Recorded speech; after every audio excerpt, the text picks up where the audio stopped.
Mesdames et messieurs, bonjour et bienvenue dans cette édition du 30 avril consacrée à l'avenir de la presse régionale. En effet, suite au dernier licenciement survenu dans le quotidien La Côte, 2 journalistes ont dû quitter la rédaction. Une interpellation a été déposée au conseil communal nyonnais. Alors, sommes-nous dans la même situation que NRTV en 2015? Devons-nous assurer le sauvetage du quotidien La Côte? Pour en parler, nous recevons 4 invités, dont Alexander Federo. Bonjour. Vous êtes le co-signataire de cette interpellation et chef de groupe des Verts nyonnais. Nous recevons également Brigitte Pérez. Brigitte Pérez, bonjour. Bonjour. Vous êtes l'homologue d'Alexander Federo, mais pour le PLR Nyon, donc la chef de groupe du PLR Nyon, un groupe qui a émis quelques réserves lors du débat consacré à ce sujet au Conseil. Et bien sûr, on ne peut pas parler de cette thématique sans recevoir La Côte, et c'est avec vous que nous allons en parler. Michel Jeutran, vous êtes éditeur délégué du groupe ESH Média et rédacteur en chef de La Côte. En face de vous se trouve la présidente de Communion, Christine Giraud. Bonjour. Bonjour. Alors Communion, c'est l'éditeur de NRTV et vous êtes également syndic de la ville de Gland. Et pour commencer cette émission, je vous propose de retrouver la personne qui est à l'origine de cette interpellation, Pierre Paptelli, que nous interviewons en mars dernier sur notre antenne. Ça part du constat que dans la presse romande actuellement, il y a énormément de licenciements et qu'il y a un modèle qui est, on va dire, en perte d'attractivité. Il y a 2 journalistes qui ont été licenciés, c'est une perte pour notre région. Et ça part du constat qu'on a besoin d'une presse locale parce qu'on vit dans une société de l'information et l'information fait vivre une région, fait vivre une économie, de la culture. Donc après, c'est comment faire pour essayer de proposer une solution avant que ce soit trop tard. Votre proposition, justement, c'est que finalement, ce soit la collectivité publique qui rachète ce journal. Pas que. Le but, c'est que ce soit les associations économiques, les associations sportives, culturelles et bien sûr le politique. Et ensemble, entre tous les acteurs qui sont dépendants de cette information et qui font vivre notre région, qu'eux, ensemble, se mettent, qu'on trouve des nouvelles synergies et avec vous, avec d'autres acteurs de l'information locale. D'où vous est venue cette idée ? Alors moi j'étudie ces sujets à titre personnel sur mon travail de master, sur les différentes formes d'entreprises et comment résoudre ces questions liées à la crise économique actuelle. Vous proposez aussi une collaboration avec New Région Télévision, voire une fusion, c'est ça ? Ça dépend après de quelle solution ensemble on peut trouver, parce que moi je pense que tout seul j'ai des idées, mais le but c'est d'amener plusieurs personnes autour de la table et discuter. Et on ne va pas se fermer des options, mais on va essayer de voir lesquelles sont viables et politiquement justes. Et nous avions reçu sur ce plateau Daniel Rossella, le syndic de la ville de Nyon, à l'occasion de son bilan de mi-législature, et nous l'avions fait réagir à cette interview. Voilà sa réaction. Je pense que c'est mieux de se préoccuper de l'avenir des médias pendant qu'ils existent plutôt que de se cotiser pour une couronne quand ils sont morts, quoi.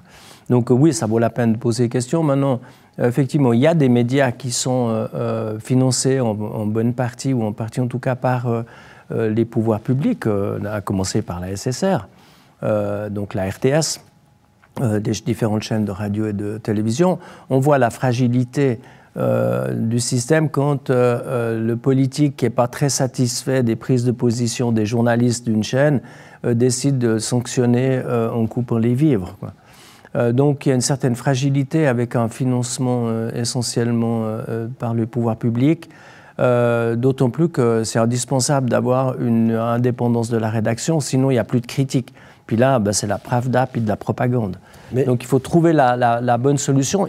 À mon avis, il peut y avoir une intervention des pouvoirs publics, mais elle doit être extrêmement claire et garantir une certaine indépendance de la rédaction. Je dis une certaine parce que quand c'est les pouvoirs économiques qui détiennent un média, comme on le voit dans pas mal de pays, dont la France, l'Italie, les États-Unis, la pression elle est tout aussi forte que quand c'est des pouvoirs politiques. Alexander Federo, vous êtes l'un des 2 co-signataires de cette interpellation. Alors, cette interpellation, elle a quel objectif atteindre à travers ce texte ? Alors, cette interpellation, elle répond à une certaine inquiétude, c'est-à-dire en fait une inquiétude quant à la pérennité de la presse régionale et elle a deux objectifs principaux. Hein. Donc le premier objectif, c'est de constituer, enfin elle demande en fait de constituer un groupe de travail. D'ailleurs, c'est pas seulement un groupe de travail, on demande en fait dans la résolution qui a été votée par le Conseil communal, pas seulement un groupe de travail de pouvoir public, hein, on essaye tous les acteurs régionaux qui seraient intéressés, qui se joignent en fait à ce groupe de travail, et on aimerait vraiment beaucoup qu'il y ait des acteurs privés, hein, aussi privés ou des associations possibles, sportives, pour réfléchir en fait à une solution en fait qui convienne à tout le monde et qui permette cette pérennité. Et puis il y a une proposition en fait qui peut servir de base en fait pour le groupe de travail, qui est de créer un fonds effectivement de subvention pour la presse, enfin, ou pour les médias, on va dire, régionaux. Alors, ce débat du Conseil communal lyonnais a été riche et notamment alimenté par la droite et notamment par le PLR qui a mis quelques warnings à cette interpellation, tout en adhérant finalement sur le fond à cette réflexion. Brigitte Pérez, quels étaient justement ces... comment on peut dire ça, des warnings, des attentions, oui, parce que des garde-fous. C'était surtout des garde-fous et de mettre déjà tout de suite un petit peu notre position aussi en avant. C'est-à-dire que nous sommes pour une presse forte, nous sommes aussi pour une indépendance et pour la séparation des pouvoirs. En parlant de séparation des pouvoirs, on me dit oui, mais c'est pas l'exécutif, législatif. Non, mais la presse est toujours vue comme le quatrième pouvoir, avec son esprit critique, notamment par rapport à ce qui se fait dans les exécutifs. Ils ont bien relayé toute la problématique de la crise à Nyon. Et nous, ce qu'on veut éviter, c'est qu'il y ait des subventions qui soient allouées à la presse publique et qui fassent qu'elle perde cette indépendance et qu'elle perde cette indépendance aussi au vu de la population. Pour la population, c'est très important qu'elle sente qu'elle a une presse qui est forte et qui va pouvoir relayer tout ce qui se passe dans la région de manière critique. Et des fois, c'est peut-être plutôt sur... on est là, c'est ça, un petit peu tendu parce que on pourrait dire oui, mais on peut mettre des garde-fous. Oui, mais la perception des gens, qu'est-ce qu'elle sera ? Est-ce qu'ils auront toujours aussi confiance en la presse si tout d'un coup elle est détenue en grande majorité par les exécutifs des villes? Et donc nous, on est attentifs à ça. Par contre, on est tout à fait conscient qu'il est important que la presse locale, régionale soit bien présente, qu'elle perdure, parce que c'est un facteur de lien social aussi, c'est une manière de pouvoir retranscrire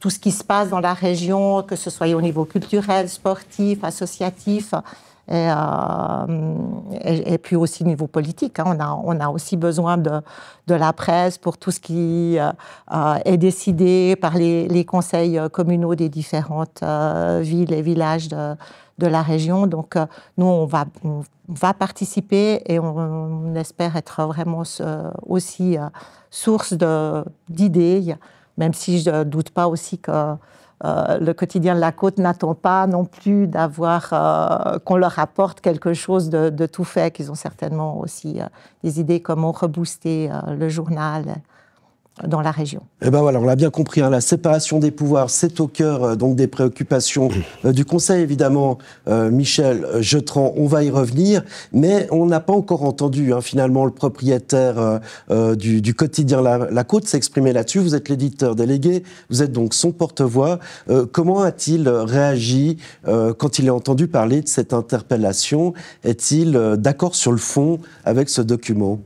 Alors, avant l'interpellation, il y avait déjà eu une lettre de lecteur de M. Patelli que vous aviez relayée, où justement on parlait d'achat ou une prise de capital de la région, enfin publique dans la Côte.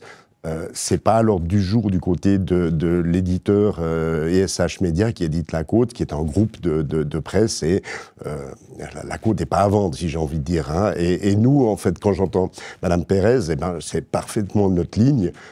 Oui, à des aides. Alors, on est ouvert vraiment à toute proposition, mais l'indépendance de la rédaction, c'est quelque chose de absolument primordial pour nous, et on ne transigera pas sur quoi que ce soit. C'est notre crédibilité qui est en jeu. Et si on veut un média régional crédible, eh ben c'est clair qu'il ne faut pas qu'il soit soumis à des pressions politiques ou économiques, enfin quelles qu'elles soient. Donc c'est là, nous on dit oui à une presse privée forte, oui, ça c'est sûr, et on est prêt à étudier absolument toutes les propositions, mais on veut garder notre indépendance, ça c'est très très clair, et c'est la position de M. Hersant, qui est le propriétaire, enfin qui est le directeur général du groupe, oui. Alors, une presse privée forte et indépendante, on est d'accord, mais néanmoins, est-ce que le public pourrait acquérir des parts, finalement, dans le quotidien de la Côte? Est-ce que là, Monsieur Hersant, Sébastien Hersant, serait opposé à ceci? Je crois qu'il n'y a pas de part à vendre, en fait. Non, c'est pas du tout quelque chose qui est envisagé. Alors là, je m'avance peut-être. Non, mais a priori, non, c'est pas quelque chose qui est recherché aussi. C'est vraiment plutôt... il y a plein de pistes. Hein. On regarde, par exemple, le canton de Fribourg qui vient de décider que les jeunes avaient droit à des abonnements payés par le canton. À Genève aussi, il y a aussi ce genre de choses. C'est ce type d'aide où il y a forcément une contrepartie, hein, parce que nous, on n'est pas pour des subventions forcément à fond perdu, comme ça, ou alors peut-être sur un projet spécifique. Pourquoi pas? On peut décider sur une question de numérisation. Est-ce que tout d'un coup on a un projet pour lequel on aurait besoin d'aide, un peu comme le Capitole qui change ses fauteuils. Il y a un projet précis, on peut demander peut-être un coup de main, pourquoi pas. Mais en l'occurrence, non, participation au capital, c'est pas souhaitable et c'est pas. En tout cas, c'est pas la position du groupe. Alors, on va revenir sur les solutions, les pistes de travail, mais néanmoins, vous parliez du Capitole et de changer les meubles. Est-ce que les meubles de la Côte sont en péril? Est-ce qu'il y a un risque actuel que le quotidien de la Côte disparaisse suite à des mauvais résultats financiers? Alors, les mauvais résultats financiers, on est dedans. Hein, je veux dire, ça fait 3 ans en tout cas. On a un éditeur qui, lui, en fait, le propriétaire du groupe, qui est M. Philippe Hersant, lui ne touche pas de dividendes, veut que le groupe tourne, s'autofinance, garde sa capacité à innover, à investir. C'est la seule chose qui l'importe. Je pense que si la Côte appartenait à un autre éditeur un peu plus près qui a plus envie de rendement, ben peut-être qu'on serait déjà plus là. En l'occurrence, bien sûr que c'est un risque, il y a des risques. Là, on met tout de notre côté, donc les mesures d'économie douloureuses qui ont été prises en début d'année en font partie. On a aussi une vraie volonté de développer certains nouveaux revenus, donc on n'attend pas là comme ça qu'éventuellement une manne tombe de quelque part. On doit se prendre en main, c'est ce qu'on est en train de faire à l'échelle du groupe en général.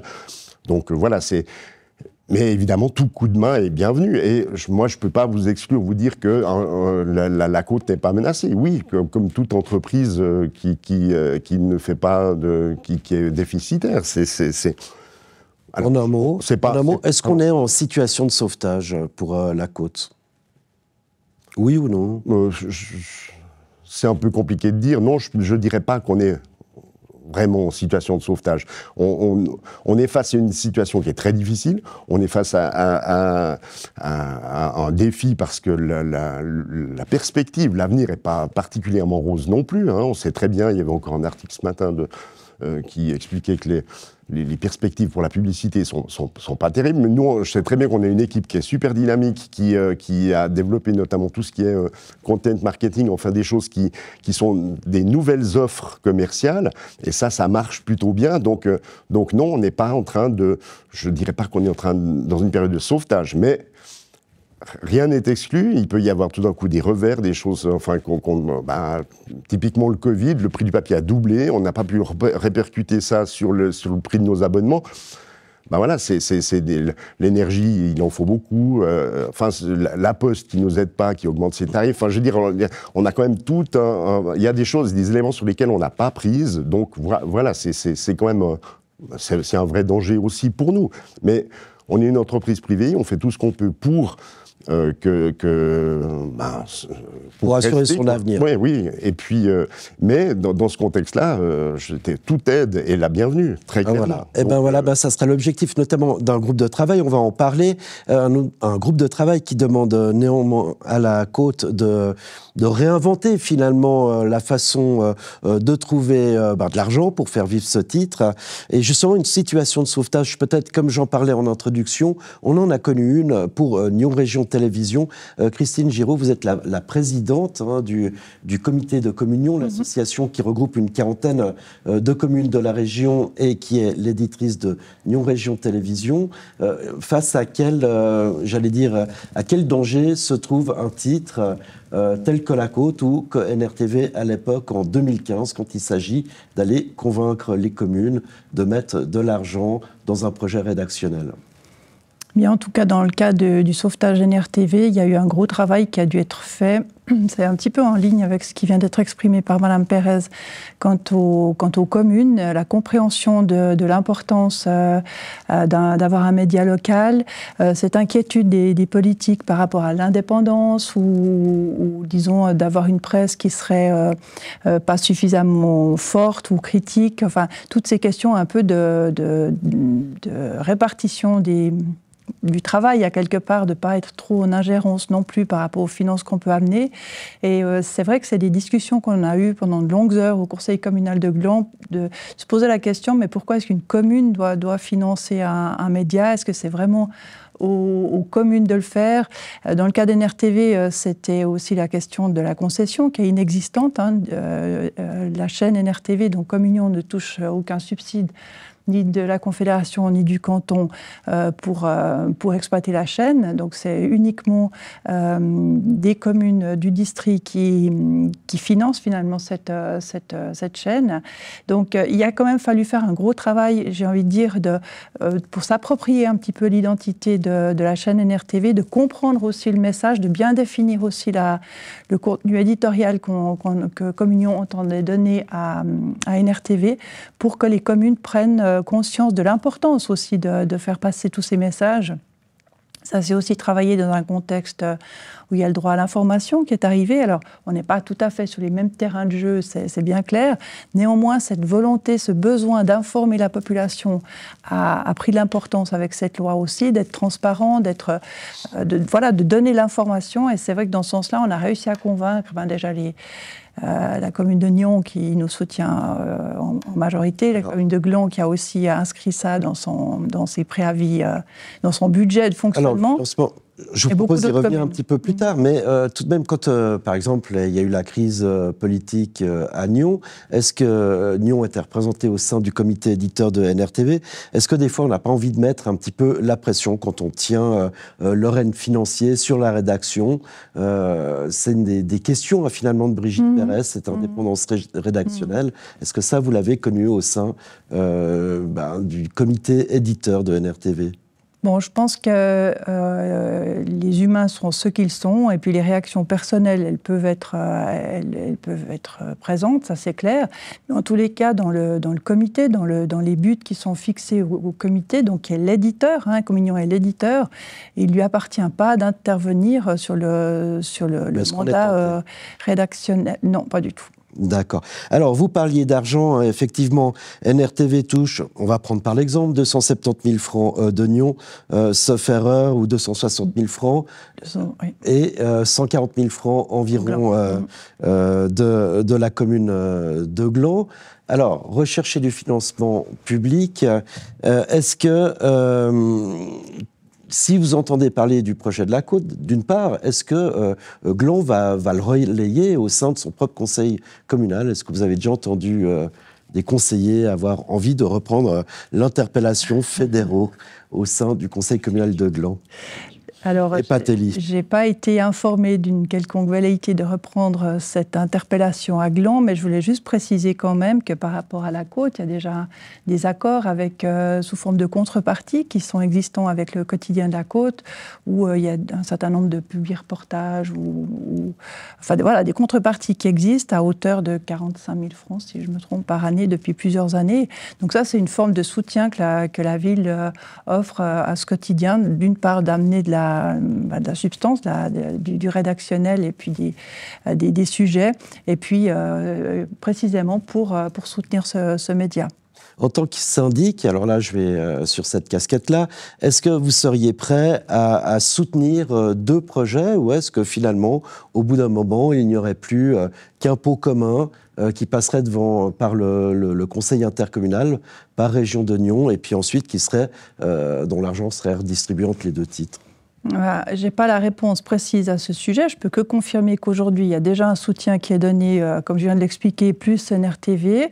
Et Gland a toujours été une commune très attachée à la région et la communication et tout ce qui peut mettre en valeur en fait notre district, tout ce qui peut amener aussi un essor économique, tout ce qui peut créer du lien entre les citoyens et les associations, les entreprises, sont des dossiers qui tiennent à cœur la municipalité de Gland. Donc a priori, il n'y a pas de raison de ne pas se mettre, si on y est invité, autour d'une table ou de reprendre les discussions. Mais je peux pas l'exclure, mais je ne peux pas l'affirmer non plus, n'ayant pas eu cette discussion pas récemment en tous les cas. Mais vous seriez prête à soutenir un média via le budget donc, de la ville de Gland et un autre ou les 2 autres via la région?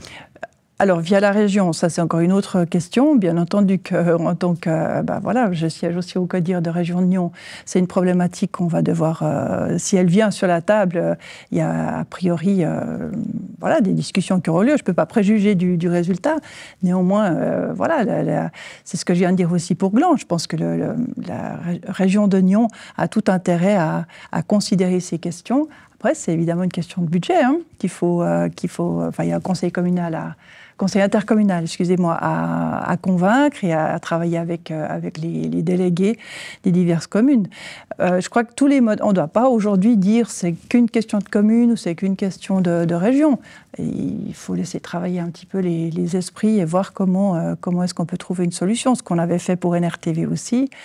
Toute forme de soutien peut être intéressante aux différents échelons. Brigitte Pérez, alors cette question de l'argent, elle est importante, et puis cette question aussi de la diversité de la presse est aussi importante. Est-ce qu'il faut finalement qu'il y ait 2 titres, qu'il n'y en ait qu'un? Quelle est la position du PLR nyonnais? Est-ce que, là encore, il serait prêt à soutenir ce qui se fait actuellement, c'est-à-dire un titre via le budget, et puis de soutenir un autre titre comme le Quotidien de la Côte via la région? Alors, je crois déjà qu'il ne faut pas mélanger. La télévision, on le sait, c'est déjà subventionné déjà au niveau fédéral, donc c'est habituel. Et il y a des règles qui sont beaucoup plus simples à respecter. Quand vous nous avez invités aujourd'hui, vous avez invité M. Federo qui vient présenter l'interpellation. Vous m'avez invité pour représenter en fait les voix un peu discordantes. Dans une presse écrite, c'est un peu différent. Un journaliste va faire une enquête, il va rédiger. On n'a pas ce temps de parole. Quand on vient, on sait qu'on représente une idée et c'est clair. Pour la Côte, on attend justement une impartialité. Donc, vous êtes satisfaite de l'impartialité de la Côte, j'ai envie de dire, ou... Oui, moi je suis très satisfaite de ce journal. Je trouve il est vraiment un moteur pour la région. Il retranscrit ce qui se passe dans les différents conseils et ça c'est important. Donc nous on est vraiment favorable à participer à ce groupe et à trouver comment on pourrait les aider, mais on est contre des subventions directes. Où on amènerait de l'argent dans le groupe. Je sais que déjà aussi, je crois que Nyon aussi participe de la même manière que Gland dans des comptes prestations avec le journal parce qu'ils font passer certaines annonces. C'est vrai que le monde change. On est beaucoup plus sur les réseaux sociaux et ça c'est un problème. Avant il y avait les sociétés mettaient des annonces pour l'emploi, ce qu'elles ne font plus puisqu'elles passent par d'autres biais. Donc c'est vrai qu'on doit vraiment maintenant pouvoir se mettre autour de la table, pas seulement les partis politiques, comme on l'a dit aussi, comme le propose aussi l'interpellation, d'autres associations qui aussi ont tout intérêt à la survie du quotidien et à un maintien d'un quotidien bien présent dans la région. Alexander Federer, sur cette question du financement, est-ce que tout doit désormais passer par la région puis ensuite être distribué? Est-ce que, parce que c'est un peu la proposition à travers votre interpellation, et puis surtout vous demandez aussi que la Côte se réinvente au niveau de son propre financement, trouver d'autres sources de financement. Quelle est votre position sur ces points-là? Alors notre position, c'est que, en fait, c'est un enjeu régional. Donc l'interpellation, elle demande un peu qu'il soit aussi traité à un niveau régional et pas seulement au niveau de la ville de Nyon. Mais on peut aussi envisager un financement nyonnais proprement. Enfin, comme vous l'avez déjà dit, il y a déjà une forme de subvention indirecte en achetant des prestations aujourd'hui par la ville de Nyon. Et peut-être pour rebondir sur ce qui a été dit, moi je pense qu'en fait en Suisse, on a une certaine habitude, et enfin on aime soutenir quand même la presse, et parce qu'on comprend en fait l'importance d'avoir une presse libre et indépendante. Je rejoins tout à fait ce qui a été dit, c'est l'indépendance, elle est cruciale. Ce qu'on demande, on ne demande pas en fait d'étatiser la Côte, au contraire, en fait on demande que ce soit un contre-pouvoir. Et je pense que c'est ça qui est important. Et puis, mais évidemment, je comprends qu'on ne veuille pas subventionner une entreprise qui est privée, en fait, quelque part, qui veut faire des bénéfices. Les pouvoirs publics, peut-être, on veut pas faire ça, on veut pas utiliser l'argent public pour financer des pouvoirs privés, mais il faut peut-être rappeler l'importance d'avoir une presse régionale. La presse régionale, elle permet un regard, en fait, sur la région, et puis ça façonne.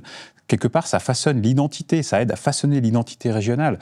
Et on sait très bien, en fait, que la presse peut disparaître, en fait, parce qu'on a eu des exemples où des quotidiens ont disparu, où on se rappelle peut-être la disparition de l'hebdo. Donc on sait, en fait, qu'on pourrait vivre dans un monde où la Côte serait plus là. Et je pense que pour nous, en fait, si on avait ça, on perdrait quelque chose, en fait, de notre regard identitaire, et puis on aurait un peu notre identité qui se dilue un peu dans notre identité cantonale, etc. Quand même, elle permet, en fait, de thématiser les enjeux régionaux, hein, et je pense que c'est extrêmement important. Donc, à ce point, l'interpellation et l'idée d'une subvention, c'est vraiment de garantir à long terme aussi qu'on ait une presse régionale et, de manière un peu plus générale, des médias régionaux qui soient présents et vibrants. Et donc là, l'idée, c'est pas de financer forcément à fond perdu, mais c'est pour ça aussi, c'est d'ouvrir d'abord une réflexion et de chercher un peu des pistes de manière un peu générale. Mais je pense que de mon point de vue, je pense qu'on peut subventionner directement parce qu'on a l'habitude, en fait, en Suisse, et je pense que la population suisse est assez à l'aise avec le fait de subventionner ou de donner du soutien aux médias, en fait, directement. Michel Jeutron, est-ce qu'il faudrait finalement pas un seul média suprarégional très fort qui regroupe écrit et vidéo? Pourquoi pas? Alors, honnêtement, nous, on est à peu près ouvert à toute possibilité qui fasse sens et qui soit viable aussi, parce qu'évidemment, c'est pas... on n'est pas dans une position de pouvoir créer un nouveau produit ou incorporer un nouveau produit qui ne pourrait pas se financer. C'est inenvisageable en l'état actuel.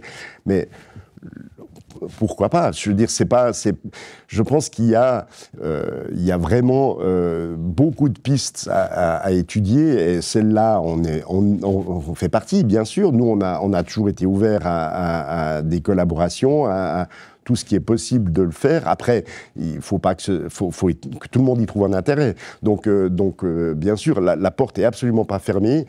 Moi, ce que j'ai apprécié dans l'interpellation Patelli-Federer, c'est le fait qu'on commence par un groupe de travail avec des gens directement concernés, et pas que des pouvoirs publics. J'espère bien qu'il y aura des représentants de l'économie aussi, voire de l'associatif, et qu'on puisse discuter de qu'est-ce qui est envisageable. Et l'autre avantage de cette interpellation, c'est qu'elle veut porter le débat sur la région, et alors qu'on sait très bien, Nyon nous aide déjà bien, on est très très content. c'est même chose que Gland, c'est uniquement des contre-prestations. Donc c'est de l'achat d'espaces publicitaires. Hein. Alors c'est de la communication institutionnelle. C'est très bien. C'est aussi une nécessité aussi pour les collectivités publiques. Donc là, nous, on est évidemment ouvert à ce genre de collaboration. La région met quand même quelques annonces. Hein. Je ne veux pas dire qu'il ne se fait rien, mais c'est peut-être quelque chose qui peut être développé. Il y a des pistes sont innombrables. Donc oui, parlons-en. Il n'y a pas de tabou. La seule chose, c'est que nous, on tient mordicus à notre indépendance, et je pense que tout le monde est d'accord là-dessus. C'est indispensable. Donc... Deux titres indépendants ou un seul titre indépendant? Moi, j'ai pas la solution comme ça. Tout est ouvert. Honnêtement, tout est ouvert. Et après, tout se discute. On l'a toujours dit. Hein. Nous, on est ouvert à tout ce qui peut favoriser la presse dans la région. On est absolument conscient de notre rôle, on est assez fiers. Je dois dire qu'on a notre équipe là de journalistes, c'est vraiment des ambassadeurs de la région. Ils sont vraiment très fiers de faire le métier qu'ils font, et on a quand même énormément de retours de gens qui nous disent que ce qu'on fait est important. Après, c'est vrai que si on pouvait nous aider avec un peu plus d'abonnements, un peu plus d'annonces, ce serait bien aussi une autre manière de nous prouver qu'on est important. Mais voilà, après... Tout se discute. Mais voilà.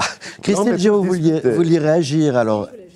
Par rapport à cette question de supramédia ou ce qu'on pourrait éventuellement imaginer, moi ce que je trouve intéressant dans la décision qu'a pris le conseil communal de Nyon et de l'interpellation, c'est justement l'idée de se mettre ensemble, de poser les choses sur la table et puis de discuter de ce qui pourrait être fait.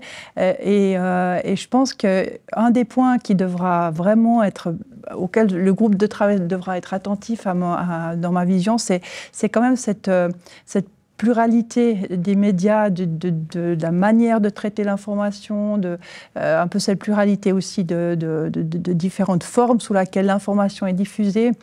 Quand on s'imagine supramédia, c'est un petit peu quelque chose un peu d'unique. Là, il faut quand même faire attention un peu à garder aussi différents formats, différentes manières de travailler l'information. Voilà, je le dis juste dans le sens qu'on ne peut pas tout régler par la concentration. L'argent est très important, mais il y a aussi différentes sensibilités qu'il faut absolument réussir à soigner. C'est ce qui existe aujourd'hui. Un journal, une télévision qui cohabitent, qui travaillent ensemble parfois. C'est quand même très riche. Et ça, c'est des éléments qui doivent aussi nourrir la discussion de ce futur groupe de travail. Pour ne pas péjorer en tous les cas ce qu'on a aujourd'hui, faire différemment peut-être, mais garder aussi à l'esprit que certaines personnes sont attachées plus à de l'audio ou du vidéo ou de la presse écrite, et ça fait une sacrée force aussi, puisque c'est là qu'on découvre la différence de traitement, le travail du journalistique qui est fait d'une autre façon. Ça se fait votre travail, mais disons que je pense que cette pluralité, elle est importante pour notre distri, et voilà, j'engage juste le groupe de travail à bien garder ça à l'esprit, d'avoir ces différents acteurs qui doivent quand même travailler ensemble, travailler pour le bien du district, mais peut-être avec des moyens légèrement différents. Donc une pluralité de la presse. Néanmoins, pour l'instant, le véhicule qui, on va dire, qui fait l'amalgame entre ces différents fonds politiques, c'est Communion. Vous, en tant que présidente de Communion, vous feriez partie de ce groupe de travail. Vous en avez déjà parlé. J'ai lu où j'ai entendu dans l'interpellation qu'on parlait d'entreprise, d'associations, de sport, de culture. Eh bien, voilà, Communion a dans ses statuts le but de faire vivre des projets qui soient culturels, sportifs, associatifs. Peut-être bien qu'on pourrait vous être... en tout cas, on vient volontiers si on est invité. Je ne vais pas forcer la porte, mais bien entendu, je pense que Communion a sa place dans ce groupe de travail, et je m'en réjouis. Alors, juste avant de passer la parole à Alexander Federer sur ce qui pensaient être de ce groupe de travail et qui pouvaient y être représentés. Brigitte Pérez, cette multiplicité des canaux journalistiques, cette différence de traitement éditorial entre, par exemple, NRTV et La Côte, c'est quelque chose qui est important pour vous, ou un seul média, mais très fort, ça contenterait le PLR Nyon? Non, moi je pense alors qu'on est plus pour une pluralité des médias. Il faut cette diversité. Vous n'apportez pas la même chose à NRTV que le quotidien de La Côte. Vous êtes des fois dans une certaine immédiateté. Il y a des articles plus de fond qui peuvent être rédigés. Enfin, c'est vraiment quelque chose de différent. Je pense que pour moi, je ne verrais pas ça que ce soit un plus pour la région d'avoir tout groupé sous une même entité. Je pense que c'est important cette pluralité. On se retrouve, c'est important tout ce que les médias, que ce soit audio, que ce soit écrit, apportent à la région. Je crois que c'est là-dessus, on est tous d'accord, et c'est pour ça que, je pense au Conseil, la droite a aussi voté cette interpellation en disant oui, on doit en faire partie, on doit faire quelque chose pour que les deux médias subsistent. Et puis, en particulier, la presse écrite, puisque c'était celle qui faisait l'objet de l'interpellation. Communion doit faire partie de ce groupe de travail. Je pense que c'est important. C'est important qu'il ne se soit pas que les villes phares qui portent l'ensemble de la presse ou de ce qui se fait dans la région. Il y a énormément aussi d'activités qui se passent dans les communes, et c'est aussi important qu'elles participent. Et on le voit aussi dans la difficulté des fois à Nyon, où on porte beaucoup plus la culture, le sport, qui est centralisé à Nyon, où c'est important qu'on puisse aussi avoir des aides de Nyon Région, parce que c'est pas qu'aux villes à apporter cet aspect-là. Alexander Federo, alors cette interpellation va faire son petit bonhomme de chemin, donc la création d'un groupe de travail. Quand va-t-il être créé, selon vous, selon l'idée des interpellants qui seraient réunis, et puis quel sera le calendrier? Alors moi, je ne peux pas vous donner le calendrier, je ne peux pas répondre exactement, enfin, dans l'interpellation, c'est relativement ouvert. Ce que je peux dire, c'est que l'interpellation, elle demande aussi, en fait, à la région de se mobiliser, déjà. Donc, c'est clair qu'en fait, on demande aussi qu'il y ait une discussion, peut-être, au conseil intercommunal à ce sujet-là. Je pense, effectivement, que Communion, déjà, par son historique, en fait, a toute sa place, en fait, a une expérience, en fait, que ça sera peut-être la meilleure expérience qu'on a dans la région pour discuter de cette thématique. Je pense que les principaux acteurs, en fait, qui ont un intérêt en fait à avoir une presse vivante peuvent être concernés ou peuvent s'annoncer, c'est-à-dire on l'a laissé ouvert justement tant à des acteurs économiques que culturels, que éventuellement sportifs, en fait, les gens qui ont envie d'apporter quelque chose. Et évidemment aussi, les différents acteurs politiques peuvent aussi y participer. Voilà, donc en fait, l'idée, c'était que ce soit relativement pragmatique et ouvert, et pour que ça puisse amener quelque chose, et puis pour forger un consensus aussi. Michel Jotran, quelques mots, l'avenir du quotidien de La Côte, il est radieux, il est assuré? Alors radieux, j'aimerais bien. Alors je disais qu'on n'est pas dans une mission de sauvetage, mais on n'est pas loin d'une mission de sauvetage. Hein. On doit faire attention. C'est pour ça que tout aide est bienvenue. On croit fermement en notre importance, le rôle qu'on doit jouer, et on est très très motivé à continuer notre mission. Donc et on fera tout. Et je sais que toutes les équipes. Je parlais du groupe ISH. On est très contents nous d'être dans un groupe parce que notamment en termes de développement technologique, ça nous a beaucoup aidé. On a une application. On met un journal qui vit avec son temps. On voit d'ailleurs que nos abonnements numériques marchent plutôt bien. Donc c'est quelque chose qu'on doit au groupe. Tout seul, on n'y arriverait pas. Reste qu'on peut vraiment faire mieux, et si la région peut nous aider, c'est avec plaisir, et nous, on s'asseyra volontiers à la table de ce groupe de travail. Alors je pense que c'est une certitude.